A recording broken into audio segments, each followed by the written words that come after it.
Between the years of 2008 and 2011, Marvel released 5 movies that introduced us to 6 major superheroes: Iron Man, Thor, Hulk, Captain America, Black Widow, and Hawkeye. In 2012, they all came together as a team led by Captain America and Iron Man in a movie called The Avengers to fight Loki, a villain that was introduced in one of those first 5 movies, who used 2 Infinity Stones to achieve his goals, the Space Stone and the Mind Stone, the former of which was also introduced in one of those first 5 movies. Those 5 movies all had characters interacting with one another within each other's movies and planning how they were gonna eventually team up in case the world ever needed them. At the end of the Avengers team up movie, a big purple space alien in space was revealed to be the one who sent Loki to retrieve the Space Stone in exchange for him getting an army that he would then use to conquer the world. That was phase 1 of the MCU. 6 core characters were introduced with a purpose. That purpose was revealed and then fulfilled in the Avengers team-up movie, which was organically set up from the beginning of phase 1, which culminated with the huge cinematic climax that was the aforementioned Avengers team-up movie. Each intricate piece of the puzzle fit in effortlessly like cogs in a well-oiled machine.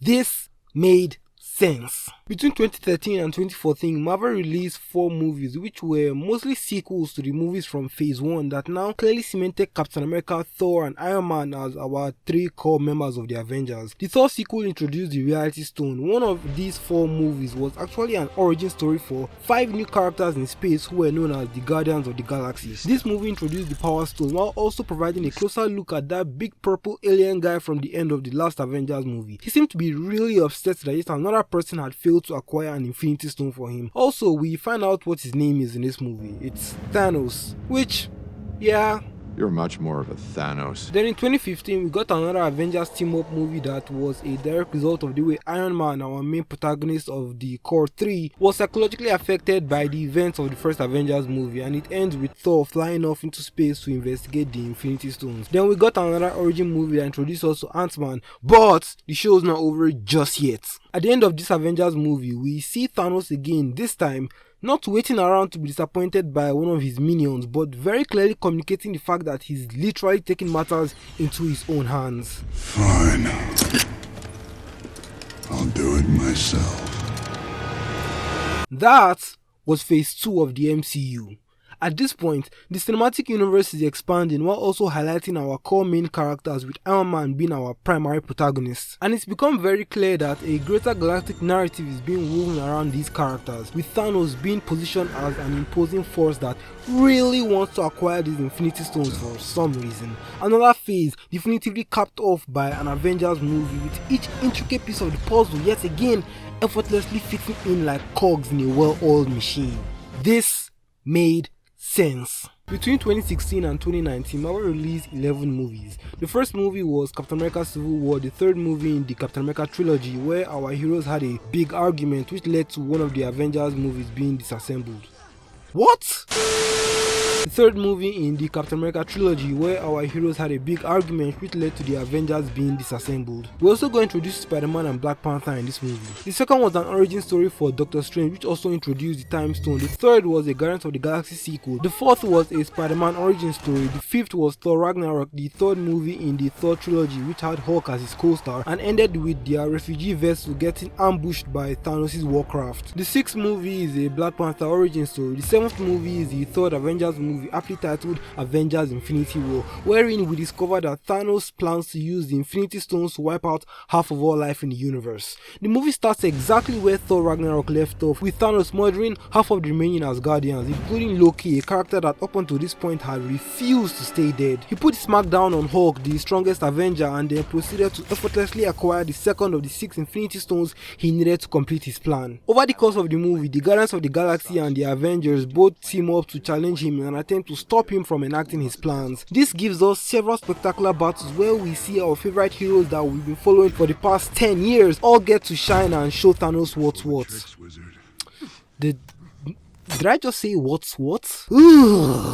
But because of the events of Civil War, the Avengers were separated, so Thanos had an easier time defeating them one batch at a time, which led to his ultimate victory where he wiped out half of all life in the universe, including half of the Avengers, ending the movie on one of the biggest cliffhangers in cinematic history. After that, we got 2 more movies before the cliffhanger will be resolved a whole year later. The first was an Ant-Man sequel which set up the device that the Avengers would use to undo what Thanos had done. The second was the Captain Marvel origin story, and then we finally got the 4th Avengers movie, which was also appropriately titled Avengers Endgame. Now, our heroes reunite, settle their differences, utilize the technology from that Ant-Man sequel to go back in time and undo what Thanos did, bringing their friends and half the universe back to life. But in the process, they also bring back an alternate, more bloodthirsty version of Thanos back with them. Then in what is objectively considered to be the greatest comic book movie moment of all time, every single one of our heroes who we have gotten so invested in over the past 10 years come together again to fight Thanos and his army. This time, not separated into smaller, weaker factions, but united as one unit, working together to show Thanos what's what once more. Fuck! Ugh! Did it again! God damn it! Why can't get it together? The film culminates with Iron Man, the heart of our cinematic universe, making the ultimate sacrifice to defeat Thanos for good. And then we had a Spider-Man sequel that dealt with some of the ramifications of Iron Man's death. That was phase 3 of the MCU. The decade-long narrative that had been woven around a core group of characters was brought to its logical conclusion in the most satisfying way imaginable. The entire cinematic universe of interconnected movies spanning from phase 1 to phase 3 was labeled the Infinity Saga. A chapter had ended and it was time to start anew. This time with the retrospective knowledge of how to properly craft and maintain an ever-expanding cinematic universe.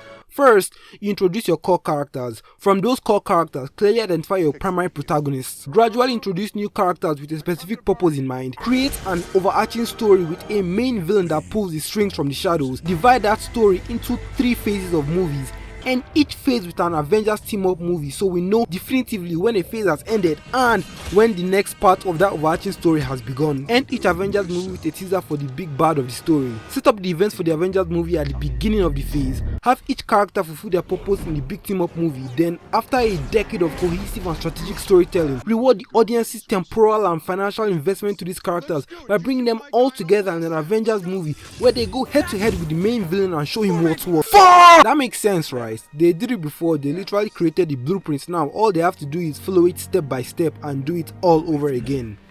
Should be easy enough, right? Well, that's what they did. Between 2021 and 2022, Marvel released 7 movies and 8 TV shows.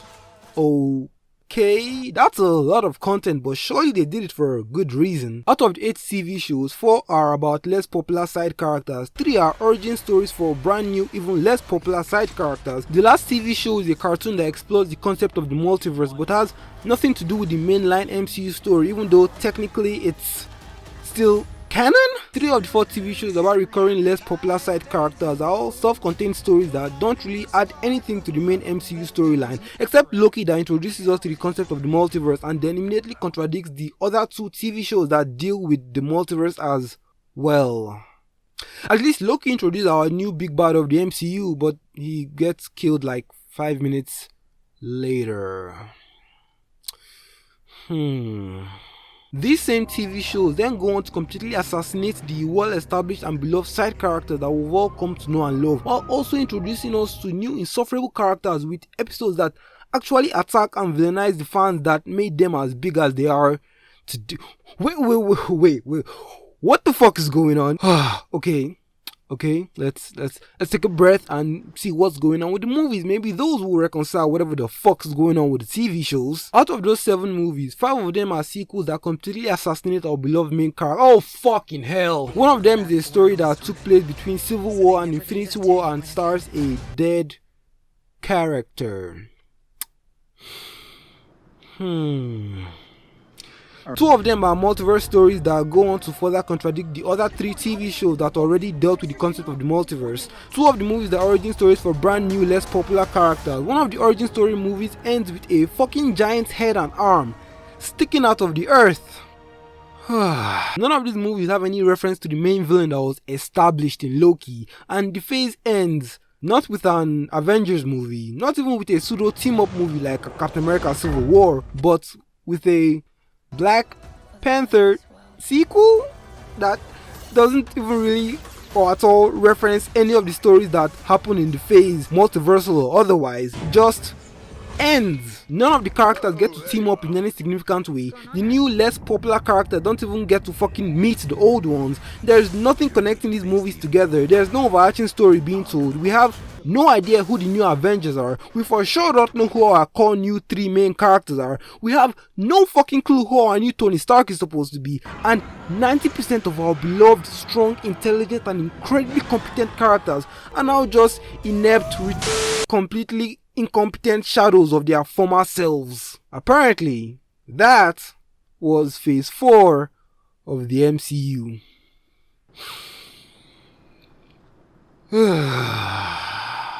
Between 2023 and 2025, Marvel plans to release 8 TV shows and 6 movies. Out of those 8 TV shows, 3 of them are origin stories for less popular spin-off characters from other TV shows that were about less popular spin-off characters from the movies.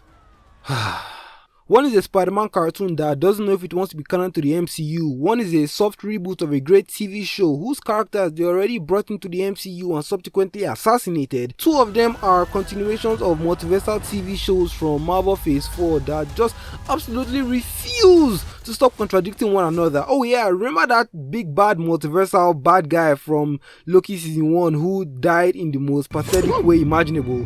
Yeah, he came back in Season 2 and proceeded to die like 5 more times. So yeah.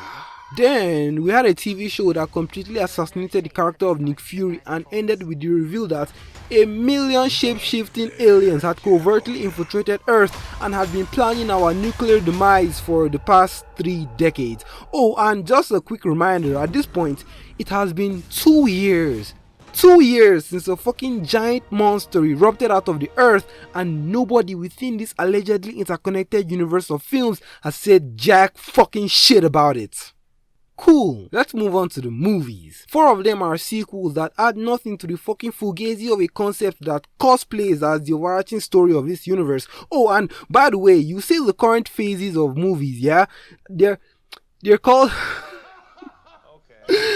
they're called the multiverse saga. So yeah, one of the movies is a multiverse story that officially introduces our main villain on the big screen. Like, fucking finally, bro. Let's go. Let's get to know him. You know what I'm saying? His name is Kang. I am Kang. He's a time traveler. He's allegedly killed other Avengers from other timelines. He's supposed to be bigger and better than Thanos, and he gets killed by Ant-Man in a fist fight.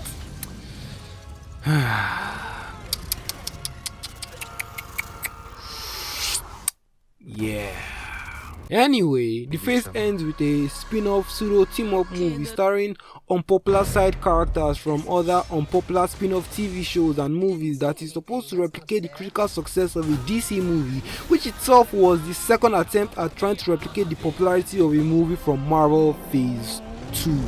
You ever make a copy of a copy? And apparently next year we're going to be getting an Avengers movie starring Dr. Doom as the main villain, even though they've been building up Kang for a better part of 3 years. I am Kang! And our only introduction to Doom prior to the next Avengers movie is going to be a small cameo in the next Fantastic Four movie. So just to recap all this fucking bullshit, we don't know who our new Avengers are. We don't know who our primary protagonist is. Our old characters haven't met one another in over 5 years. We have no idea what fucking year it is in the MCU since that fucking time gap in Endgame that nobody fucking references anymore. We've had 2 whole phases without an Avengers movie. The new characters haven't met the old ones. The old characters have all been thoroughly assassinated. And now everybody's supposed to come fight this new guy who the audience has never even seen or heard of, which smoothly brings us to the main reason I made this video in the first place. So it turns out they leaked some concept art for Avengers Doomsday where I guess we have our young Avengers.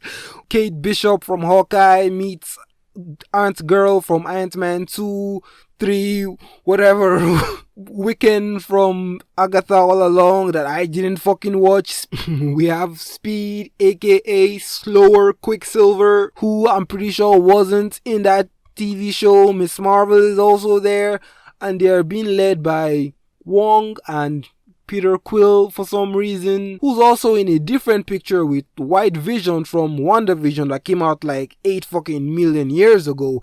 And Okay, I mean, I guess since Peter is now on Earth as of the events of Guardians 3, I guess while going for a walk with his fucking granddad, he just walked into White Vision flying around thinking about the fucking ship of Theseus and whether or not he wanna bang Wanda or not. And now they're just sitting around having beers. Okay. What the fuck is this, bro? What the fuck is this? Fuck! And we're also getting Black Panther from the end of Black Panther 2. I guess the kid T'Challa had in secret has now grown up because he went through a fucking time vortex or whatever the fuck. Don't get sucked into a time vortex. We won't be able to save you. So that was a fucking lie. There's also a Hulk village where I guess She-Hulk isn't a funny lawyer anymore. She seems like a fucking calm, respectable lady now. Where is this supposed to be Hulk's son? There's other Hulks in the background. Is everybody just getting the Hulk serum now? Okay. And then Dooms is in his throne room. He's sitting. Yelena's grabbing Reed Richard by the neck on a leash. Which, I mean, do you read? We don't fucking king shame on this channel. Defender, Spectre, Sheriff Strange, looking at him with Sue Storm, Franklin. I don't know what is. I mean, Doom looks cool on his chair, but what does any of this mean? What is this? This is like, am I actually supposed to feel anything while looking at any of this fucking shit? What? Look, am I saying that the MCU was perfect and there were never any movies that were slightly below average, or that in the very beginning they weren't just making stuff up as they go based on what the fans positively did or didn't react to? No, but the MCU used to make sense. Sadly, I can't say the same for any of this new shit I've been fucking seeing, so I don't know, I just felt like ranting, bro. Subscribe to my Patreon for Wecko's Echo. That's my Patreon exclusive weekly podcast where I review movies, answer your questions, and react to Reddit stories. Well, this was fun. Subscribe to the Patreon, link in the description, and I'll see you guys in the next video.